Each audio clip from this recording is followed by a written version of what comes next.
تو ایسے میں ہم دین اسلام کا صاف و شفاف تصور پیش کریں تو یقیناً ذہن کھلیں گے لوگوں کو۔ بعض نکات ایسے ہیں جن پر خاص کر کے ہم کو توجہ دینی چاہیے دین اسلام کی وضاحت کے لیے۔ آئیڈیالوجی ہماری یہ ہے کہ ہم دین کو قائم کرنا چاہتے ہیں، دین اسلام کو قائم کرنا چاہتے ہیں۔ ہم بتائیں لوگوں کو یہ دین کیا ہے، ہم دین کو مخصوص انداز سے پیش کرنے کی کوشش کریں، ہماری شان بالکل الگ سی ہو۔ ایک طریقہ یہ ہو سکتا ہے کہ ہم یہ بتائیں کہ دین اسلام تمہاری رہنمائی کرتا ہے۔ یہ بہت بڑا کلیم ہے، ہر کوئی کلیم کر سکتا ہے، لیکن ہم یہ کلیم اس لیے کرتے ہیں کہ دین اسلام واقعی یہ کام کرتا ہے۔ یہ انسانوں کے سینسس کو رول کرتا ہے، انسانوں کے حواس کو صحیح رخ دیتا ہے، ان کی فکر کو صحیح رخ دیتا ہے۔ مختلف سلسلے کی باتیں لائی جا سکتی ہیں۔ ایک مثال میں آپ کو دیتا ہوں، دیکھیں انسانی ذہن کو کس طرح سے بنایا جاتا ہے۔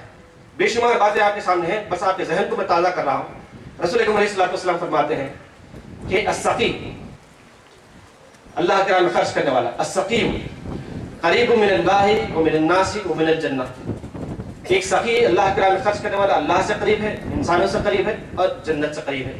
وہ بعید من النار، اور وہ جہنم سے دور ہے۔ والبخیل، اللہ کے راہ میں خرچ نہیں کرنے والا، بعید من اللہ ومن الناس ومن الجنہ، وہ اللہ سے دور ہے، انسانوں سے دور ہے اور جنت سے دور ہے۔ وہ قریب من النار، لیکن وہ جہنم سے قریب ہے۔ تو قریب اور بعید کا جو تصور دیا گیا ہے، اگر انسان اس پر غور کرے تو کئی ایک باتیں اس پر واضح ہو جاتی ہیں۔ تو دین اسلام کی ایک خوبی ہے کہ یہ انسانوں کے سینسس کو موٹیویٹ کرتا ہے، ان کو ریفریش کرتا ہے کہ آدمی صحیح بات پر توجہ دینے میں آمادہ ہو جاتا ہے۔ ایک شکل یہ بھی ہو سکتی ہے کہ ہم انسان کی ضرورت کے طور پر دین کو پیش کریں، اور باقی دین میں اسلام انسان کی ضرورت ہے۔ نعمت ہم کہتے ہیں کہ کسی چیز سے فائدہ اٹھاتے ہیں تو وہ نعمت ہے، اور نعمت ضرورت بن جاتی ہے۔ تو دین اسلام بھی اللہ تعالیٰ کی نعمت ہے۔ وَأَتْمَمْتُ عَلَيْكُمْ نِعْمَتِي، اللہ تعالیٰ کہا کہ ہم نے اپنی نعمت کو تم پر مکمل کیا ہے۔ تو دین اسلام کو ایک ضرورت کے طور پر پیش کیا جائے لوگوں کے سامنے کہ جس طرح سے ہوا، پانی اور غذا کے بغیر تمہاری زندگی ممکن نہیں، اسی طرح سے اس دین کے بغیر بھی تمہاری زندگی ممکن نہیں۔ اس دین کی خوبی یہ ہے کہ یہ زندگی کے مختلف گوشوں کا ڈس کرتا ہے۔ بڑی بڑی باتیں عقائد سے متعلق، اخلاق و کردار سے متعلق ہم اچھی طرح سے جانتے ہیں، لیکن میں آپ کو اخلاق کے ان پہلوؤں کو آپ کے سامنے واضح کرنا چاہوں گا جو واقعی آپ کے لیے بڑے انوکھے ہوں گے۔ مرغ صبح میں بانگ دیتا ہے، رسول اکرم علیہ الصلوۃ والسلام فرماتے ہیں کہ مرغ کو برا نہ کہو، فإنه يُوقِظُ لِلصَّلَاةِ، کہ تم کو یہ نماز کے لیے اٹھاتا ہے۔ گفتگو کرتے ہیں، لے دے ہوتی ہے گفتگو پر۔ اب بعض اسٹیٹمنٹس اس طرح کے ہوتے ہیں کہ جس پر بڑا ہنگامہ مچایا جاتا ہے، اسمبلی اور پارلیمنٹس میں اس پر گفتگو کی جاتی ہے۔ دین اسلام نے یہ بات ہم کو بتائی ہے، اس کی خوبی یہ ہے، رسول اکرم علیہ الصلوۃ والسلام فرماتے ہیں لو تفتح عمل الشیطان، یہ اگر جو ہے، اگر لیکن ifs and buts، یہ شیطان نے عمل کا دروازہ کھول دیتے ہیں۔ آدمی اگر خدا کے کرنے پر بھروسہ نہ رکھے، اللہ تعالیٰ پر اس کا ایمان نہ ہو، تو باہر اس طرح کی باتیں سامنے آئیں گی۔ تو رسول اکرم علیہ الصلوۃ والسلام فرماتے ہیں کہ اگر کسی کام کو کرنے کے بعد تم یہ کہو کہ اگر میں ایسا کرتا تو ایسا ہوتا، تو رسول اکرم صلی اللہ علیہ وسلم فرماتے ہیں کہ یہ یہاں سے شیطان کے عمل کا دروازہ کھل جاتا ہے۔ رسول اکرم علیہ الصلوۃ والسلام نے خاص کر کے جس طرح سے انسانوں کی نفسیات کو سامنے رکھ کر رہنمائی فرمائی ہے، وہ ہم سب کے لیے قابل غور ہے۔ یہ باتیں جو میں نے آپ کے سامنے رکھی ہے اور میں رکھنے جا رہا ہوں، اس کا اصل مقصد یہ ہے کہ ہم علمی فکری ارتقاء پر توجہ کریں، اور دین اسلام کی پرزور وضاحت اس کے بغیر ممکن نہیں ہے۔ بعض نصیحت ہو سکتی ہے، لیکن لوگوں کے خلوق کو آپ مسخر نہیں کر سکتے، متاثر نہیں کر سکتے۔ تو دین کو ضرورت کے طور پر پیش کیا جائے، یہ بتایا جائے کہ انسانی یہ تمام شعبات کو ایڈریس کرتا ہے انسانی زندگی کے۔ پھر مذہب سے متعلق جو غلط فہمیاں پائی جاتی ہیں ان کا ازالہ کیا جائے۔ مذہب سے متعلق بہت ساری غلط فہمیاں پائی جاتی ہیں، جیسا کہ ہم سنتے ہیں اکثر ہمارے دعوتی اجتماعات میں کہ انسانیت اصل مذہب ہے، مذہب کی بات نہیں کرنا چاہیے، انسانیت۔ چلیے ہم اس بات کو لیتے ہیں، انسانیت کے معنی کیا کہ انسان کے ساتھ اچھا سلوک کرے، اس سے محبت کے ساتھ پیش آئے۔ سوال یہ پیدا ہوتا ہے کہ وہ ایسا کیوں کرے، کیا محرک ہوگا؟ محرک جب یہ ہو کہ میں یہ کام کروں گا تو مجھے یہ ملے گا، تو یقیناً وہ کام کرے گا۔ جیسا کہ اسلامی تعلیمات ہمارے سامنے ہیں، اس ذیل کی بہت ساری باتیں ہمارے سامنے آتی ہیں کہ ہم کہتے ہیں لوجہ اللہ، انما نطعمکم لوجہ اللہ، ہم یہ تم کھلا رہے ہیں اللہ تعالیٰ کے لیے، اللہ تعالیٰ پیش نظر یہ کام ہم کر رہے ہیں، لوجہ اللہ، للہ فی اللہ کرنے کا جو کام ہوتا ہے وہ بے غرض ہوتا ہے، خلوص کے ساتھ ہوتا ہے۔ اور یہ حقیقت میں انسانیت ہے کہ انسانیت مذہب کے ساتھ ہی جڑی ہوئی ہے، کہ جب خدا کے بندے کے دل میں خدا کی محبت نہ ہو تو وہ خدا کے کہ دیگر بندوں کے ساتھ اچھا سلوک نہیں کر سکتا، تو مذہب کو نکال کر، خدا کی محبت کو نکال کر انسان سے انسانیت جیسا سلوک کرنے کی بات کہتے ہیں، تو یہ بالکل احمقانہ بات ہے. اس ذیل میں آپ کو ڈیپ اسٹڈی کرنی چاہیے. دوسری بات یہ بتائی جاتی ہے کہ جس سوسائٹی کو مذہب رول کرتا ہے یا جس سوسائٹی میں مذہب پایا جاتا ہے وہاں پر امن کا قیام ممکن نہیں. ان اے تھیوکریٹک اسٹیٹ پیس کی ناٹ بی اسٹیبلشڈ. یہ بات ہے جو انٹلیکچوئلس مختلف سطحوں پر کہتے ہیں. سوال یہ پیدا ہوتا ہے کہ امن کے معنی کیا لیتے ہیں آپ؟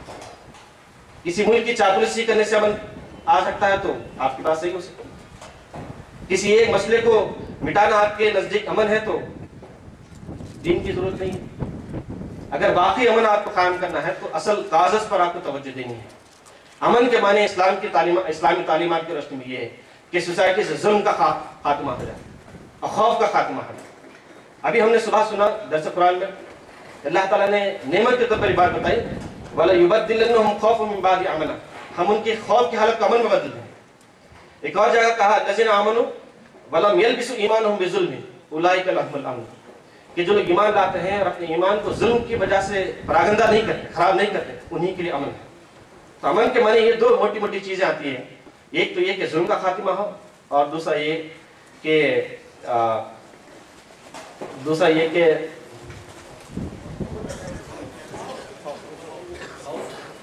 خوف نہ ہو معاشرے سے. یہ دونوں چیزوں کو اگر آپ دیکھیں تو محسوس کریں گے کہ آپ کی سوسائٹی کا یہ ایک کامن ایلیمنٹ ہے. دونوں بھی کامن ایلیمنٹس ہیں. جہاں بھی آپ جائیے ظلم نظر آئے گا، خوف نظر آئے گا. پھر کیوں انسانیت کے مذہب کے علمبردار اس کو دور نہیں کر پائے؟ تو یہ بہت بڑا چیلنج ہے ہمارے سامنے جو آتا ہے، تو اس کو سیریسلی ایڈریس کرنا چاہیے. اللہ تبارک تعالیٰ یہ بات بتاتا ہے جب دین آتا ہے تو دیکھیں کس طرح سے ظلم کا اور خوف کا خاتمہ ہوتا ہے. لا تفسدوا فی الارض بعد اصلاحها.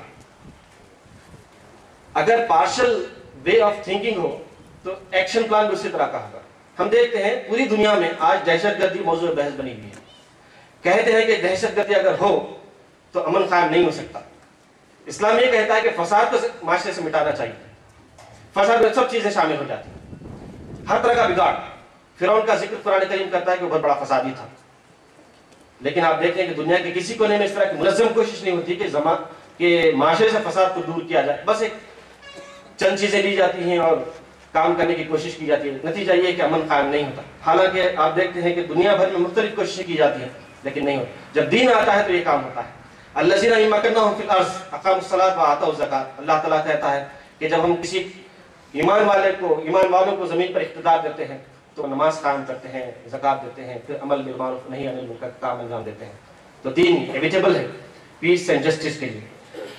پھر ایک اور اہم بات یہ ہے کہ دنیا کے مسائل کو دین کی بنیاد پر حل کیا جائے. دنیا کے مسائل کو وسائل کی بنیاد پر حل کیا جاتا ہے. یہ کامن ہمارے ہاں پریکٹس ہے. اگر وسائل نہ ہو تو مسائل کو حل بھی نہیں کیا جاتا. دین کی بنیاد پر جب آپ مسائل کو حل کرنے کی کوشش کریں گے تو انشاءاللہ کئی خوشائند پہلو سامنے آئیں گے. میں بس دو مثالیں دیتا ہوں جو عملی ہیں. ایک ہے معاشی استحکام. معاشی بدامنی کس طرح کی آپ اچھی طرح سے جانتے ہیں، تفصیل میں نہیں جاؤں گا. ابھی ہم نے معاشی استعمال مخالف مہم جو بنائی اس موقع سے کئی تفصیلات ہمارے اپنے سامنے آئی ہیں. تو اس موقع سے جو اسلامی تعلیمات پیش کی گئی، ہم نے کسی مہم میں اس طرح کا غیر معمولی رسپانس برادران وطن کی طرف سے نہیں دیکھا کہ وہ آ کر فون نمبرز لیے، ذمہ داران کے پتے لیے، اور یہ جاننا چاہتے ہیں کہ اسلام اگر اس طرح کی تعلیمات دیتا ہے تو اس کا عملی نمونہ کیسے پیش آ سکتا ہے، کیسے عملی نمونہ انشور ہم کر سکتے ہیں. معاشی استعمال کا جو اصل سبب ہے وہ یہ کہ آزاد سوچ ہے انسان کی. مارکیٹ کے سلسلے میں، لیبر کے سلسلے میں، کیپٹل کے سلسلے میں، ان تینوں امور سے متعلق انسان کی آزاد تھنکنگ، یہی سرمایہ استعمال ہے. اسلام کا اس سلسلے میں جو موقف ہے وہ بڑا ہی غیر معمولی ہے، بہت جسٹ ہے. کہ دولت کے سلسلے میں یہ کہتا ہے کہ حلال اور حرام کی تمیز ہونی چاہیے، جو کہ آج نہیں ہے ہمارے معاشرے میں. انٹرسٹ بیسڈ اکانومی ہے، اسپیکولیشن ہے، ہولڈنگ ہے، اس طرح کے مختلف قسم کے کاروبار ہیں. پھر اسلام یہ بتاتا ہے کہ نقصان اگر ہوتا ہو تو اس کی تلافی ہونی چاہیے. آپ نے سنا کہ ایس ای زیڈ کے خیال سے کئی بستیاں ختم ہو گئی. ابھی ہم نے یہ معلوم کیا کہ یہاں باگل کوٹ کے قریب میں کم از کم 22 پروجیکٹس لانچ ہونے والے ہیں. ابھی حکومت کرناٹک کو جو گلوبل انویسٹرز میٹ کا پھل ملا ہے اس کے نتیجے میں 22 پروجیکٹس